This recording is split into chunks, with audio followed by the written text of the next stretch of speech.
Assalamualaikum warahmatullahi wabarakatuh. Kami dari kelompok 1 akan mempresentasikan hasil diskusi kami yang berjudul Organisasi Kurikulum.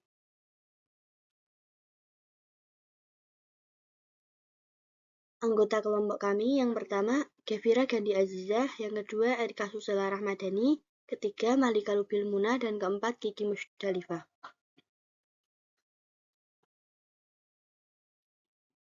Topik yang akan kita bahas ada 4 topik. Yang pertama ada pengertian organisasi kurikulum, yang kedua ada tujuan organisasi kurikulum, yang ketiga ada model organisasi kurikulum, dan yang terakhir keempat ada jenis-jenis organisasi kurikulum.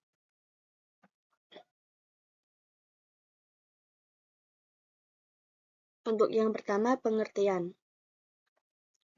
Kurikulum lebih luas daripada sekedar rencana pelajaran, tetapi meliputi segala pengalaman atau proses belajar siswa yang direncanakan dan dilaksanakan di bawah bimbingan lembaga pendidikan.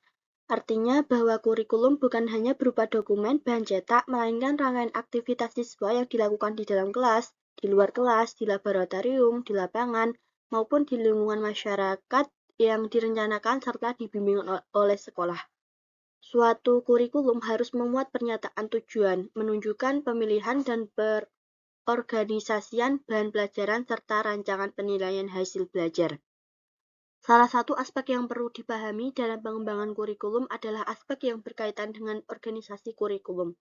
Nah, organisasi kurikulum itu sendiri merupakan pola atau desain bahan kurikulum yang tujuannya untuk mempermudah siswa dalam mempelajari bahan pelajaran serta mempermudah siswa dalam melakukan kegiatan belajar, sehingga tujuan pembelajaran dapat dicapai secara efektif.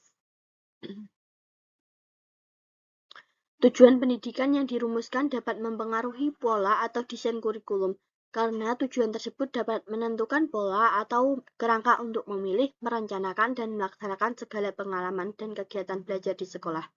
Organisasi kurikulum sangat terkait dengan pengaturan bahan pelajaran yang ada dalam kurikulum. Sedangkan yang menjadi sumber bahan pelajaran dalam kurikulum adalah nilai budaya, nilai sosial, aspek siswa dan masyarakat, serta ilmu pengetahuan dan teknologi.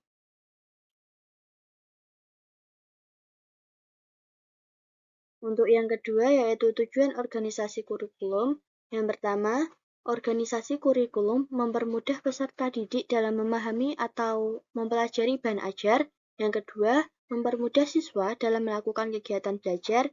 Dan yang ketiga, mempermudah siswa dalam mencapai tujuan belajar secara efektif dan optimal. Baik, saya akan menjelaskan tentang model kurikulum subjek akademis dan kurikulum humanistik. Yang pertama yaitu kurikulum subjek akademis.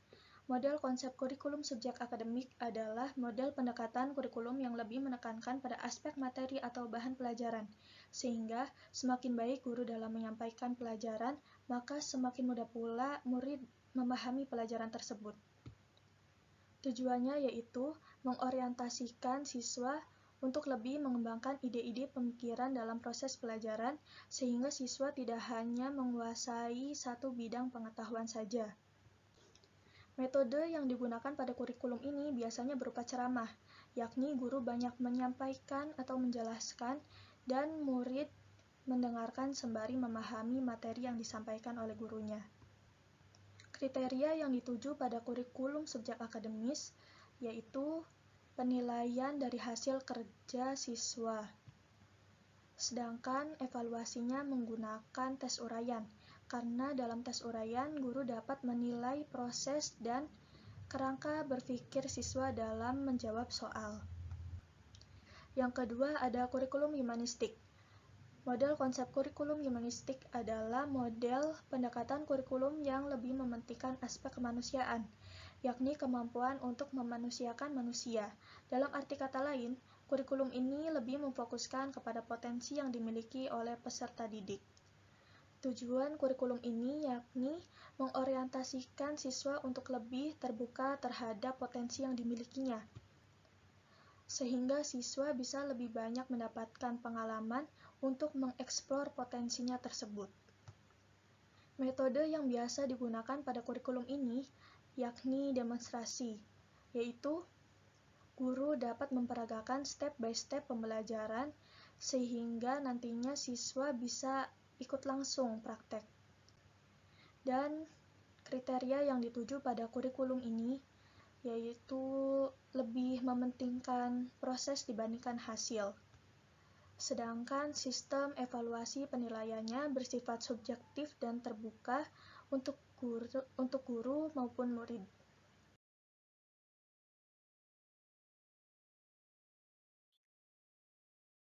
Baik, yang ketiga yaitu model kurikulum rekonstruksi sosial.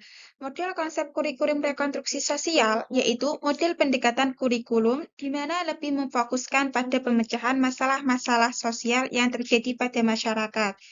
Pada kurikulum ini, peserta didik diberikan permasalahan dan solusi terbaik untuk memecahkan masalah tersebut.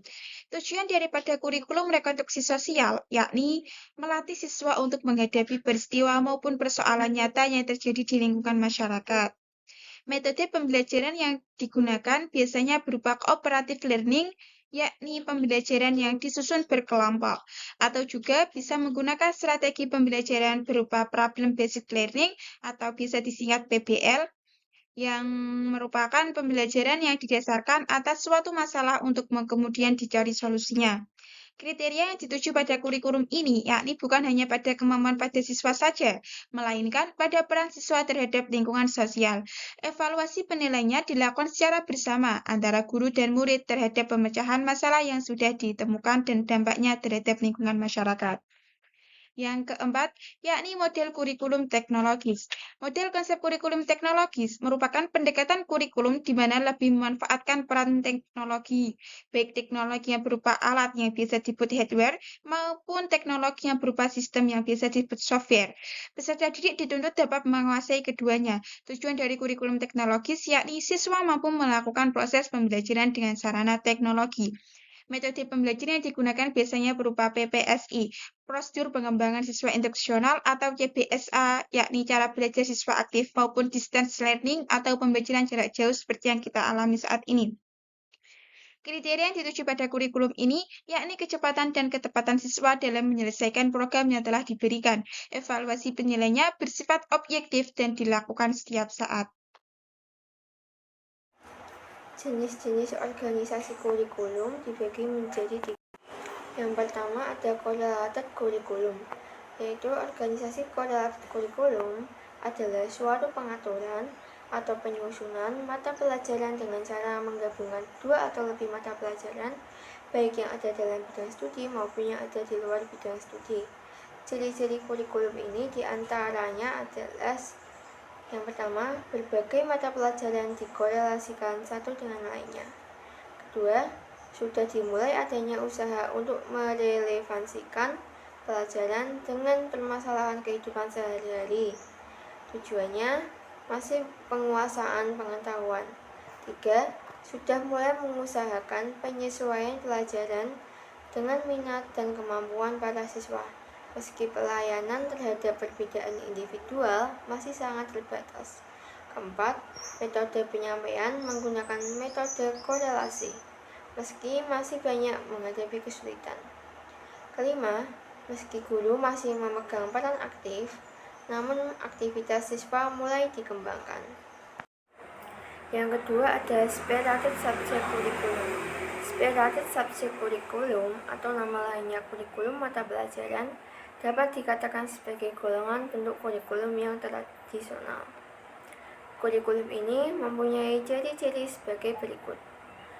Pertama, terdiri atas sejumlah mata pelajaran yang terpisah satu sama lain dan masing-masing berdiri sendiri.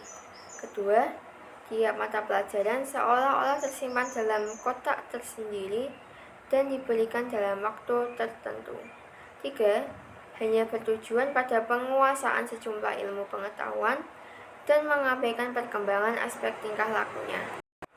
Keempat, tidak didasarkan pada kebutuhan, minat, dan masalah yang dihadapi para siswa. Kelima, bentuk kurikulum yang tidak mempertimbangkan kebutuhan, masalah, dan tuntutan dalam masyarakat yang senantiasa berubah dan berkembang. Keenam, pendekatan metodologi mengajar yang digunakan adalah sistem penuangan atau imposisi dan menciptakan perbedaan individual di kalangan para siswa. Ketujuh, Guru berperan paling aktif dengan pelaksanaan sistem guru, mata pelajaran, dan mengabaikan unsur belajar aktif di kalangan para siswa. Kedelapan, para siswa sama sekali tidak dilibatkan dalam perencanaan kurikulum yang kooperatif. Dan yang ketiga, ada integrated curriculum. Integrated curriculum atau sering dikenal kurikulum terintegrasi sudah tidak lagi melihat batas-batas antara semua mata pelajaran. Ciri-ciri kurikulum terintegrasi ini yaitu yang pertama, berdasarkan filsafat pendidikan demokrasi, 2. Berdasarkan psikologi belajar gestalt atau organismik, 3. Berdasarkan landasan sosiologis dan sosial kultural, 4. Berdasarkan kebutuhan, minat, dan tingkat pengembangan atau pertumbuhan siswa. Kelima, bentuk kurikulum ini tidak hanya ditunjang oleh semua mata pelajaran atau bidang studi yang ada, akan tetapi lebih luas. 6. Sistem penyampaian menggunakan sistem pengajaran unit, baik unit pengalaman atau unit pengajaran. Dan ketujuh, peran guru sama aktifnya dengan peran siswa. Sekian dari kelompok kami, kurang lebihnya mohon maaf. Wassalamualaikum warahmatullahi wabarakatuh.